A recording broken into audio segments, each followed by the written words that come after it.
बिस्मिल्लाहिर्रहमानिर्रहीम। अस्सलाम वालेकुम दोस्तों और मेरे मोहतरम काश्तकार भाइयों, मैं हूं आपका मेज़बान सदाकत अली और एग्रीकल्चर रेवोल्यूशंस में आपका खुशामदीद। मेरी आज की वीडियो कपास के काश्तकारों के लिए इंतहाई ज़रूरी है, वो इस वीडियो को लाजमी देखें कि इस बारिशों के मौसम में अपनी कपास की फसल की देखभाल कैसे कर सकते हैं, उससे अच्छी पैदावार कैसे ले सकते हैं। तो आज की वीडियो में हम इंशाल्लाह बात करेंगे गुलाबी सुंडी के हवाले से कि हमारी फसल पर गुलाबी सुंडी का हमला कब और कैसे होता है, इसकी वजूहात क्या हैं, इसके लिए मौजूद चीज़ें कौन कौन सी हो सकती हैं। तो चूँकि अगस्त और सितंबर के महीने में हमारी कपास की फसल पर गुलाबी सुंडी का हमला बहुत ज़्यादा होता है, इसकी शिद्दत बहुत ज़्यादा देखने में आती है।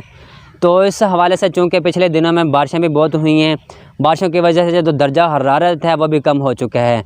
तो गुलाबी सुंडी के हवाले से सबसे पहली चीज़ ये याद रख लें कि जब दर्जा हरारत 36 या 37 डिग्री सेंटीग्रेड होगा तो इसकी जो ज़िंदगी का दुरानियाँ है या जो नस्ल की अफजाइश है वो कम होती है, वो इतनी ज़्यादा नहीं होती या हमारी फसल पर इतना नुकसान नहीं होता। तो जैसे ही पिछले दिनों में अब बारिशें हुई हैं, दर्जा हरारत बहुत कम हो चुका है। जैसे ही जो दर्जा हरारत है 36 या 37 डिग्री सेंटीग्रेड से नीचे आएगा तो जिसकी नस्ल की अफजाइश है वो ज़्यादा होती है। तो इस सूरत में हमारी कपास की फसल पर गुलाबी सुंडी के हमले की शिकायत ज़्यादा होती हैं, इम्कान बढ़ जाते हैं। तो इसके अलावा जैसे ही ये बारिशें हुई हैं तो हवा में नमी का जो तनासब है वो भी बढ़ गया है, हवा में जो मॉइस्चर लेवल है वो भी बढ़ गया है। तो इसके अलावा दूसरा चांदनी रातें हैं, तो चांदनी रातों में ये जो पतंगे हैं या जो परवाने हैं वो भी ज़्यादा मुतहरिक हो जाते हैं, वो भी ज़्यादा आना शुरू हो जाते हैं। तो इस सूरत में भी हमारी फसल पर ये हमला करना शुरू कर देते हैं। तो ये चंद चीज़ें जिसमें मॉइस्चर लेवल है, लो टेम्परेचर है, ये चंद चीज़ें जो हैं इसके हमले को ज़्यादा बढ़ाती हैं। तो जब ये चंद चीज़ें गुलाबी सुंडी को मैसर आ जाती हैं, उसको मौज़ा मिल जाती हैं, तो हमारी कपास की फसल पर इसका हमला बढ़ जाता है। तो जब इस हवाले से बात करते हैं कि हमारी फसल पर इसके हमले की अलामत क्या हो सकती हैं, तो जब इसका हमला ज़्यादा होगा या जब हमले की शिकायत होंगी तो सबसे पहली बात आप देखेंगे जो आपकी फसल में मदानी नमा फूल मौजूद होंगे वो इस तरह मदानी नमा बने होंगे।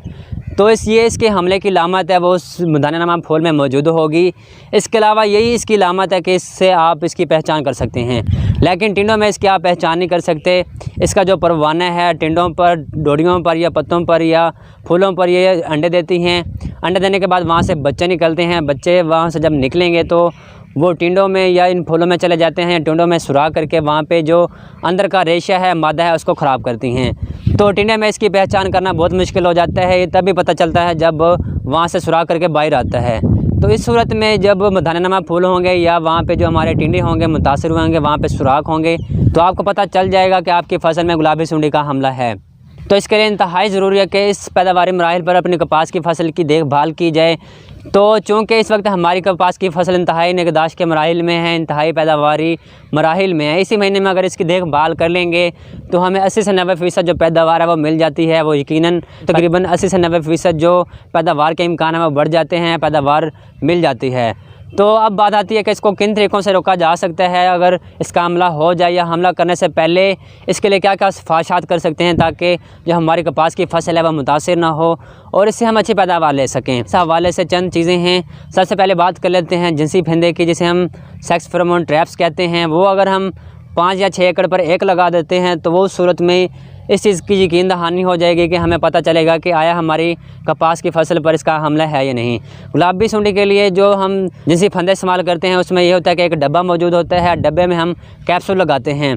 तो अगर आप 5 या 6 एकड़ के ब्लॉक में एक फंदा लगाते हैं तो आपको उसकी मौजूदगी का पता चल जाएगा कि आया उसका हमला है या नहीं।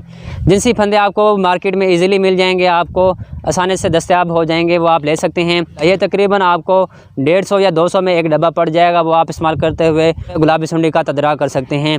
तो इस हवाले से अगर आप वहाँ पे जिनसी फंदे लगा लेते हैं तो इसमें होता यह है कि अगर जो आप वहाँ पे डब्बे में कैप्सूल लगाते हैं तो वहाँ से एक खुशबू खारिज होती है, जो परवाने होते हैं उस खुशबू की तरफ खींचे चले जाते हैं और नर और मादा का जो मिलाप है वो नहीं हो पाता।